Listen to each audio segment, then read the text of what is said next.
'Tis impossible to be sure of anything but death and taxes. This quote from Christopher Bullock, who lived in the 18th century in England, is as true today as it was in his time, or at least it is true in most countries. Today we're going to talk about a subject that people don't talk much about: taxes, and more specifically, how taxes can be different internationally. And we're going to look at income taxes, which kinds of income taxes exist around the world, and who qualifies for what kind of income tax. So without further ado, let's dive on into the video and start with the first tax system. The first tax system is citizenship-based taxation. This is a taxation system that only 2 countries in the entire world use. The first one is the largest economy in the world, the United States of America. The second one is the small African nation of Eritrea. What is citizenship-based taxation?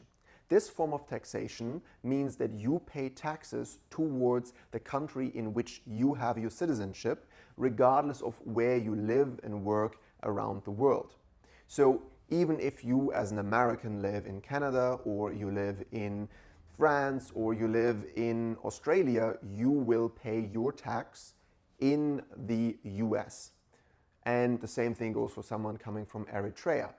The large difference here between the USA and Eritrea is that people that are from Eritrea have far more possibilities of avoiding the citizenship-based taxation. So even though they live in another country and are supposed to pay their tax back home, there is very little enforcement for that. The main option that Eritrea as a country has is to revoke your passport or maybe even your citizenship. If you permanently live in another country, this might not be as bad, depending on your individual circumstances. So for someone from Eritrea, there is less to fear from this system. For someone from the US, though, they have the IRS, the Internal Revenue Service, and they have the possibility to find you regardless of where you are in the world and ensure that you pay your taxes. They have much greater ability to enforce penalties upon the person that didn't pay their tax. So while yes, there are 2 countries in the world that do have the citizenship-based taxation system, only one in reality is in a position to enforce their system, whereas Eritrea rarely ever enforces their system. So therefore, what does this imply for a person that has the system? You will pay taxes regardless of where you live in the world. Of course, there are systems in place to accommodate you here. So there is the FEIE, the Foreign Earned Income Exemptions for Americans that they can get. But this only covers an income of up to $108,000 US. So anything that you earn above that amount, you still are forced to tax in the US. Therefore, a lot of very wealthy individuals that do not wish to pay the tax rate in the US have only the option left of revoking their own citizenship. If you do not wish to pay the tax in the US and are a US citizen, then this is your only option to permanently not pay the tax. There's also some finer details to this, such as where do you pay social security taxes. In this case, it depends on how long you're going to live abroad. If as an American you live less than 5 years abroad, you will still pay the social security tax in the US. If you live more than 5 years abroad, so it's a more long-term or permanent arrangement that you live abroad, you will pay the social security tax in your new country of residency. So we can ask ourselves, why does such a system exist? Does it benefit the people that live in the US? Does it benefit the government in some form? And here it's actually quite interesting, because the reason why the system exists in the US is strongly related to the US history. Specifically, this exists because of the Civil War in the US from 1861, where the US government felt that US Americans living abroad were avoiding helping their home nation in a time of great need. So therefore, they imposed this system, and it has never been lifted since then. Now, as I said earlier, you can renounce your citizenship and therefore not pay the tax to the US anymore. But few people choose to do so. You really have to be ultra wealthy for this to make sense. And even then, revoking your citizenship is not always a fast or easy process, and it has permanent implications on your life. So with a system such as this, the US is able to tax some of their super wealthy that live abroad but choose not to renounce their US citizenship. And with that, it of course also provides a great revenue stream for the US. Does the system has any advantage to the taxpayers that are affected by this? Well, it depends on who the taxpayers are that are affected by this. If you live abroad and are paying taxes in the US, most likely you will have little to no benefit from this. But who does greatly benefit from it are people living in the US who benefit from the taxes that people from abroad pay. So, for example, in Germany, where I am from, it is always a huge discussion that super wealthy people avoid taxes by living abroad and setting up corporations abroad. And I'm not going to say that there aren't any legal ways of reducing your tax burden in the US, because there are many.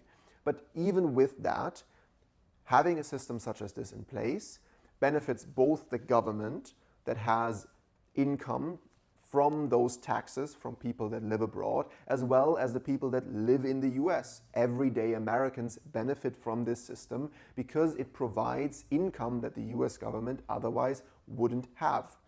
And for these reasons, it also has never been removed as a system. Now, having looked at the citizenship-based taxation system, let us look at the next system. The next system is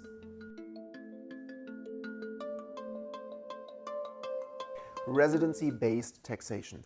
Residency-based taxation is the most popular system around the world. More than 130 countries use it. Most European countries use it, Canada, and many other countries around the world. Now, what is residency-based taxation?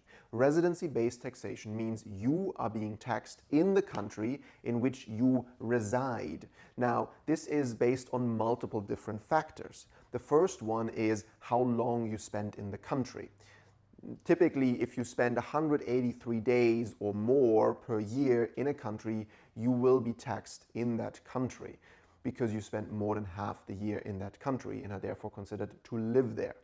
Another thing that plays into this is where you are registered. So if you move and register in a new country, you will start paying taxes there almost always right away and not just after 183 days. So this is another factor of the residency-based tax system, how long you stay there and if you register as a resident there. Another factor that plays a large role is ownership or also renting. So do you have membership, sports memberships? Is your life established there? Do you have a membership to a cinema, to a fitness studio, to a country club, to anything of the sort? Do you rent an apartment in that country? Do you own an apartment in that country that you reside in that isn't just an investment property? These are all factors that affect whether you will be taxed in that country. So why is the residency-based tax system so popular around the world? With the citizenship-based tax system, I pointed out a lot of advantages both to the country that is using the system as well as the people that live in that country. So why is the residency-based system used so much? Well, it has its own advantages too.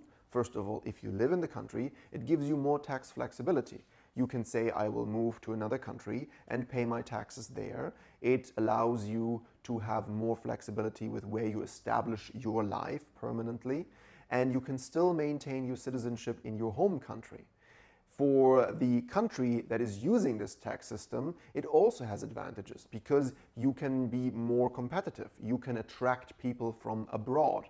You can say, well, I have a lower tax rate than my neighbor country that also is using a residency-based tax system. So if you move here, you can pay lower taxes. That's why within Europe, there are certain countries that are considered tax havens where wealthier individuals are more likely to move because the income taxes are lower.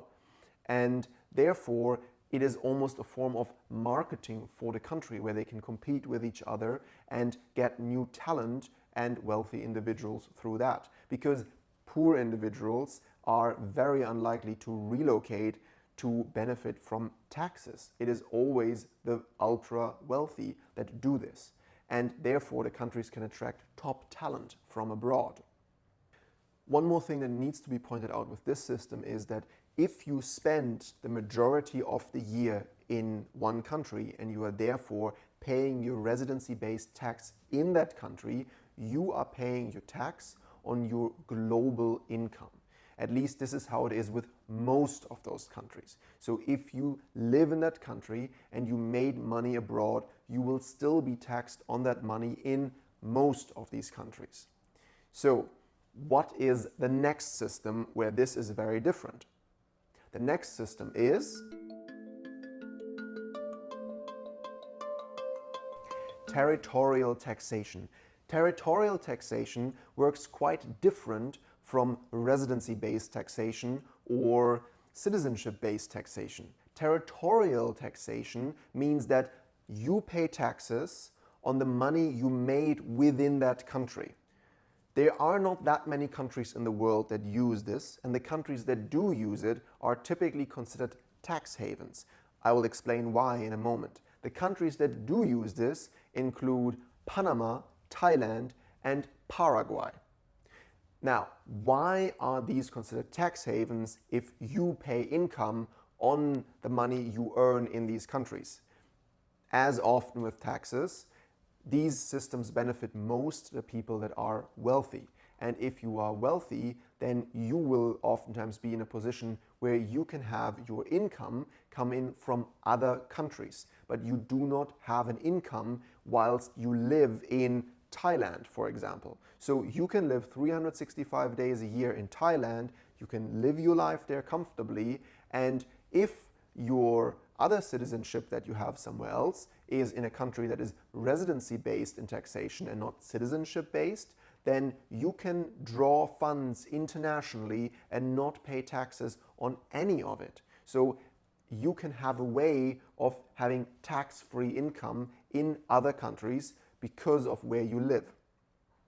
Therefore, these countries are considered tax havens. But what is the advantage to these systems, to the people, and to the countries that use them? There must be a reason why they use them, right? Let's begin with the people. To those people that use the tax system, there's of course the obvious advantage that they can reduce their tax burden significantly and therefore walk away with more money at the end of the day. Now, for the country, the advantage comes from having those wealthy individuals live there, because this oftentimes supports the economy tremendously through investments in real estate, through luxury apartments, through infrastructure projects, through tourism, through all of these things, an economy can benefit. Also, oftentimes wealthy individuals from abroad that choose to live in these tax havens need help setting up everything that is related there legally. And of course, they will need local experts, which again creates an industry of high-paying jobs. With that, we also have an advantage to the people that live there locally that are not wealthy. This is an injection of cash into the country. Why is it an injection of cash if they don't have to pay taxes in that country? Well, it is an injection of cash because they will certainly spend money there. If they live there and they are wealthy, they will most likely not want to live a shabby life and rather live a very well-situated life. Therefore, they will spend in the local country and boost the economy with their spendings. So for these reasons, there's multiple stakeholders that benefit. There's the country that benefits because it attracts wealthy individuals. The wealthy individuals benefit because they pay lower taxes, and the everyday people benefit because it boosts the economy. So with that in mind, why don't more countries have this system? Well, it is most popular in countries that are poorer and would benefit from the foreign cash injection. So therefore, it is not a system that will suddenly be globally implemented in more and more countries. Now, moving on to the next system. The next taxation system is one that is more intricate, and this system is the non-dom system. The non-dom system is a system that is not used by that many countries. And it is a mix between the residency-based taxation system and the territorial-based taxation system. The United Kingdom, Cyprus, Malta, and Ireland use this system. Now, what is the non-dom system? With the non-dom system, the country makes a differentiation between your domicile and your residency. In this case, your residency is where you reside, where you live. But your domicile is where your family is, where your roots are. Oftentimes, this is the country where your parents live, your aunts, uncles, cousins. This is where you have your community. This is the country where most likely you might go back to one day to retire. So, for example, if you are a German living in the UK, then you are considered a non-dom because your domicile is not in the UK. Rather, your domicile is in Germany, and therefore to you applies the territorial tax system in that case. So you are being taxed on the income that you make in the UK, but not on the income that you make anywhere else. If you are a UK citizen living in the UK and your family lives in the UK and you know you will retire in the UK, then the non-dom system applies to you in a sense that you are not considered a non-dom, but rather a dom, because it's your domicile. Therefore, you will be paying a residency-based tax. So these are the distinctions here. And as I said, not a lot of countries use these systems. But they have their own set of advantages, both to the taxed as well as to the country. So what are the advantages to this system? Now, the advantages here will be similar to some early advantages, but in one point they are very different. So let us begin with the person that benefits tax-wise from the non-dom system, the wealthy individual. This is why the system was created, to attract wealthy individuals. If you are a wealthy individual and you have foreign income and move to the UK, you can live a virtually tax-free life. And this is, of course, a great advantage to you. You can live in the UK, not pay taxes, and all of your foreign assets stay intact. What is the advantage to the UK? Well, their goal with this program was to attract foreign wealthy individuals that could then spend money in the British economy and therefore boost the British economy and also increase the percentage of wealthy individuals.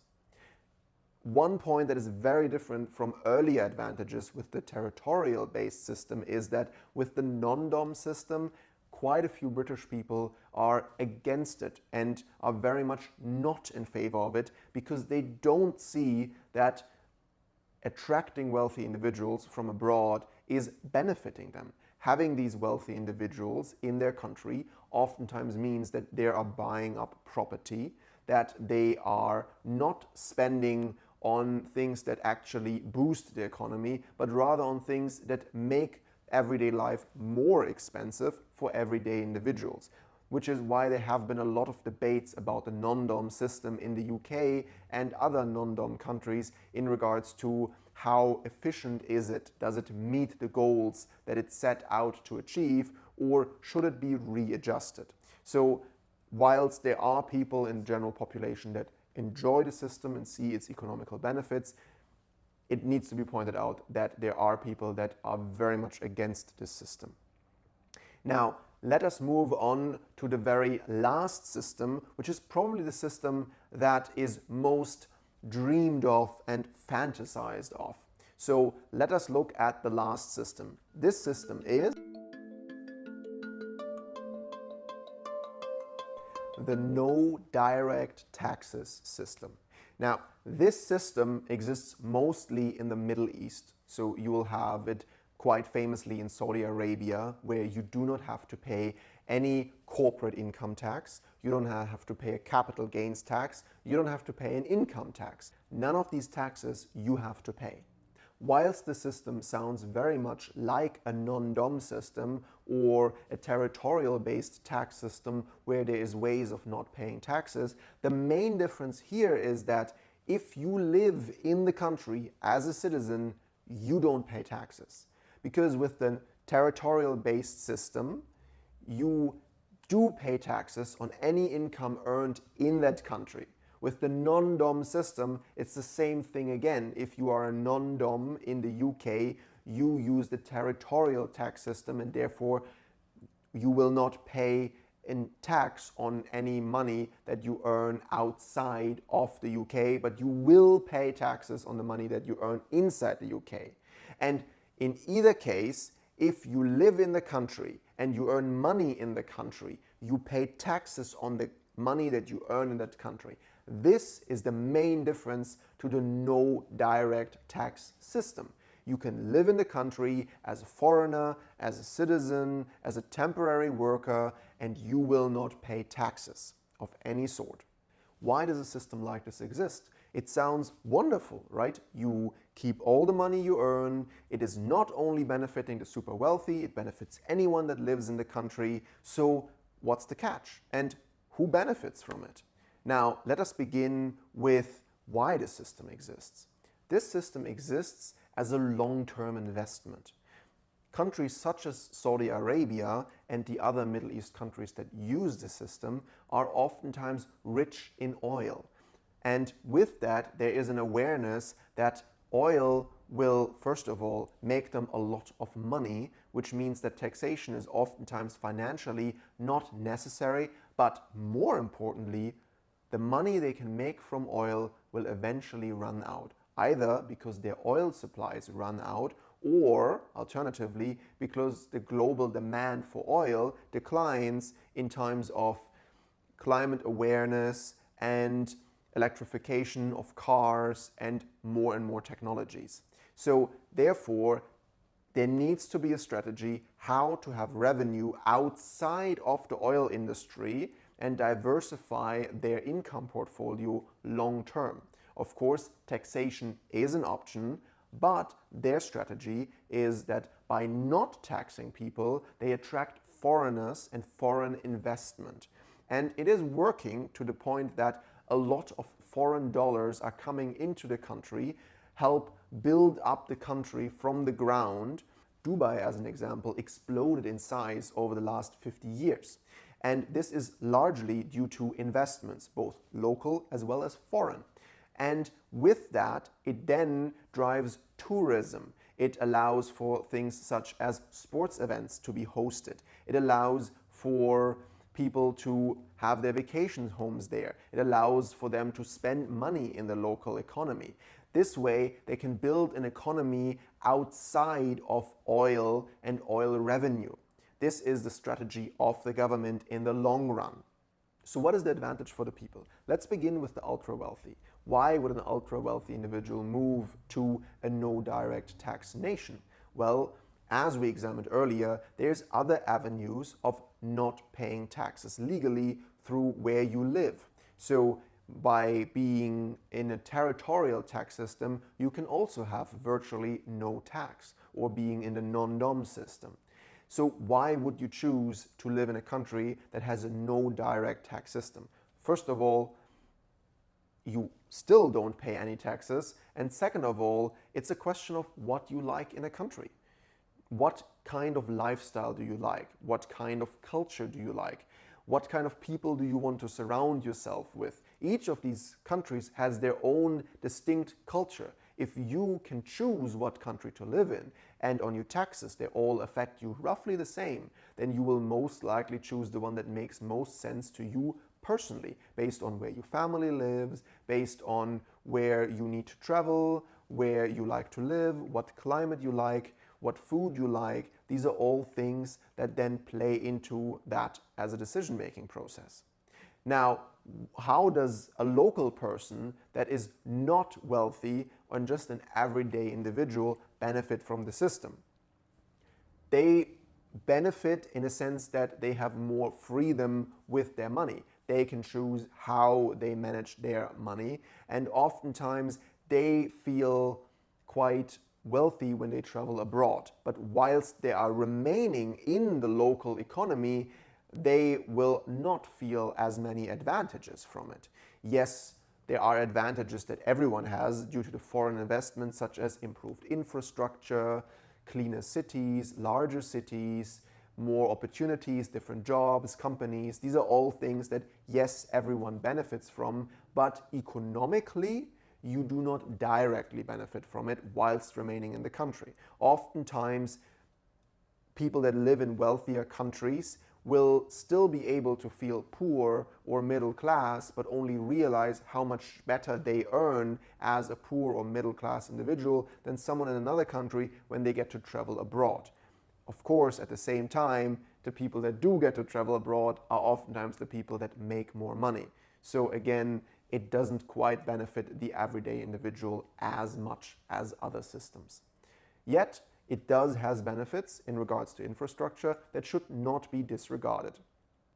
So these are the 5 taxation systems that exist around the world, and if you are a wealthy individual, you can almost pick where you want to live, what you like best, and of course, these are country taxation systems. Every country has different tax codes that also allow you to heavily reduce your tax burden whilst remaining in that country without having to move halfway across the world. But this is something that a tax lawyer should discuss and not me. Therefore, I am sure that these 5 systems were very informative for you, and you better understand why these systems exist from the perspective of the country imposing them, as well as why people use them and like them. So, I wish you a wonderful day wherever you are. Take care. Bye. Thanks for watching. Please like, subscribe, and comment. And if you want to keep on learning, click on one of these videos.